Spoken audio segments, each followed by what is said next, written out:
દર્શક મિત્રો, ડેલી બોડેલી ન્યૂઝમાં આપનું હાર્દિક સ્વાગત કરું છું. મહીદીન ખત્રી. દર્શક મિત્રો, બોડેલી નગરપાલિકા બનવાને હાલ તો 6 મહિનાનો સમય વીતી ગયો છે. હાલ છે તે તમે જોઈ શકો છો કે બોડેલી નગરમાં મુખ્ય માર્ગ પર આવેલી 6 કેબિનો તંત્ર દ્વારા પોલીસ બંદોબસ્તની વચ્ચે તોડી પાડવામાં આવ્યું છે અને મોટી સંખ્યામાં 80 લોકો ઉમટી પડ્યા હતા. તમે જોઈ રહ્યા છો 75 વર્ષ જેટલો સમય વીતી ગયો છે. તેઓનું કહેવું છે કે સરકાર દ્વારા તેઓને અહીં પોતાનું ગુજરાન ચલાવવા માટે કેબિનો મૂકવા માટેની પરવાનગી આપવામાં આવી હતી.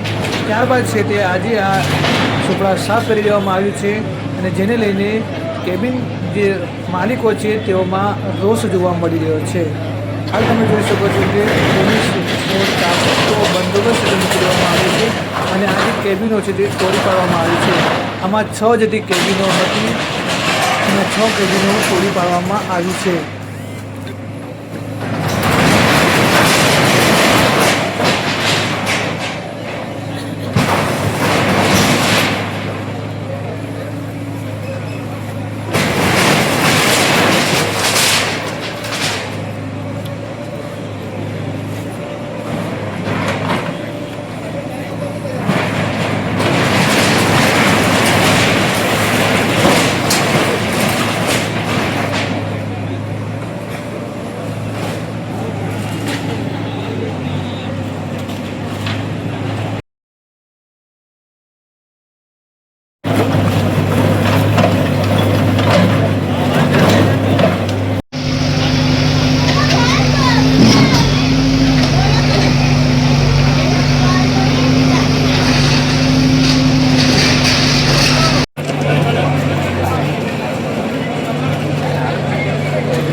છે મારી પાસે 1964-65 મારી પાસે જૂના ડોક્યુમેન્ટ છે.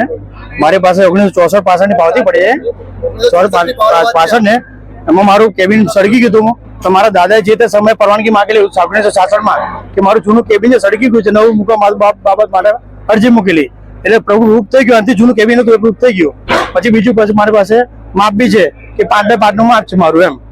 બીજું મારી પાસે નિરાશિતના કાગળે છે જે હાલમાં નગરપાલિકા થાય અને એથી તોડવાનો વારો આવે તો અમને વૈકલ્પિક જગ્યા કરીને બીજી વ્યવસ્થા આપવાની એવી મારે લખાણવી છે કાગળીઓ આપણે. અને પરિપત્ર છે મારી પાસે. બીજો નિવાસી ગુજરાત સચિવાલય ગાંધીનગરનો પરિપત્ર છે મારી પાસે. 2 પરિપત્ર છે મારી પાસે. આ સાહેબ જોવા બી રાજી નથી. નોટિસ આપવામાં આપી કે તમે દબાણ હટાવો. એટલે સાહેબને ટાઈમ નથી લખેલો અને અમે સાંજે શનિવાર રોજ સાંજે આવતા હતા અને સોમવારમાં અમને પાકિસ્તાન સિંધ છોડીને આવ્યા હતા અહીંથી. ત્યાં નિવાસી કેબિન મળેલા છે. મારા દાદાના નામનું જ છે, સરકારશ્રી દ્વારા પાડેલા છે. એ નામથી ચાલે અને એ જ નામ આ પાલિકામાં છે. 1950 ની આસપાસ છે એટલે 75 વર્ષ જેવા થાય. મારી જૂની વેરાપાવતી 64-65 ની તો છે જ. એના પછી પરમિશન બી છે કેબિન સળગી ગયું હતું નવું મૂકવા માટે. એટલે હરીશ કુમાર સુરેશભાઈ ચેમતાણી. હું ખત્રી જુબેરભાઈ મહેબૂબભાઈ. કેબિન નંબર 33 હાલ પંચાયત દ્વારા અમને ધંધો કરવા માટે આપેલા હતા. એ કેબિનો જે તે સમયે સરકાર દ્વારા નિરાશ્રિતોને આપવામાં આવ્યા. નિરાશ્રિતોને 31, 32 અને 33 નંબરના કેબિન સરકાર દ્વારા આપવામાં આવ્યા, કલેક્ટરે નહીં, સરકાર દ્વારા. તો એ કેબિનો આજે તોડવાનો હુકમ વગર સરકારના અધિકારીઓ કોર્ટની વિરુદ્ધ જઈને કાર્યવાહી કરવા માટે આવી ગયા છે. કોર્ટમાં હાલ દાવો ચાલુ છે. દાવાના નંબર અંદર અમે બતાવી દઈશું અને કોર્ટની વિરુદ્ધ જઈને આ દરેક અધિકારી આજે તમે જોવો છો તે અધિકારીઓ આવી ગયા છે ખાલી તોડવા માટે, એમના મન મરજી માટે. કોર્ટની વિરુદ્ધ જઈને કન્ટેમ્પ્ટ ઓફ કોર્ટના આધારે અમે એની પર કાર્યવાહી બી કરીશું. પણ આ કોર્ટની વિરુદ્ધ જવાનું કારણ શું? એટલો મોટો એમને શું તકલીફ છે કે દબાણ હટાવવાને બદલે આખા કેબિન હટાવે. કેબિનો તો મંજૂર થયેલા જ હતા, મંજૂર થયેલા છે. પંચાયતે વેરો લીધો છે, આજ દિન સુધી અમે ભર્યો છે. પંચાયતે ભાડું લીધું છે, તેમ છતાં પણ આ કેબિનો હટાવવાનું કારણ શું? અને આ કેબિનનો કોર્ટનો દાવો હાલ ચાલુ છે, કોર્ટમાં રજૂ થયેલો છે. રોજો કોર્ટે કોઈ તોડવા માટેનો હુકમ નથી આપ્યો. મનાઈ હુકમ નથી આપ્યો તે વાત વ્યાજબી છે, પણ તોડવા માટેનો બી હુકમ નથી કર્યો. તો તોડવાની જરૂરત શું? આ કેબિન 75 વર્ષ જૂના કેબિન છે. 1947 બાદ દેશ આઝાદ થયો. પાકિસ્તાનથી જે સિંધી સમાજ અહીંયા આવ્યો ધંધો કરવા માટે, સરકાર દ્વારા આ કેબિનો આપવામાં આવ્યા છે. તેની પર એમને ગુજરાન ચલાવવાનું છે. ગુજરાન ચલાવીને એમનું જીવન નિર્વાહ કરવાનું છે. અને એની ઉપર વટ જીવન નિર્વાહ ના થાય, એ લોકો મરી જાય એની ખાતર આ અધિકારીઓ આ સ્ટેપ લીધો છે અમને મારવા માટેનો. અમારે આત્મહત્યા જેવા અમારી પાસે કોઈ રસ્તો નથી. અમે આત્મહત્યા કરી લઈશું, અમારે મરી જવું છે. 64 65 ની પાવતી પડી છે મારી પાસે.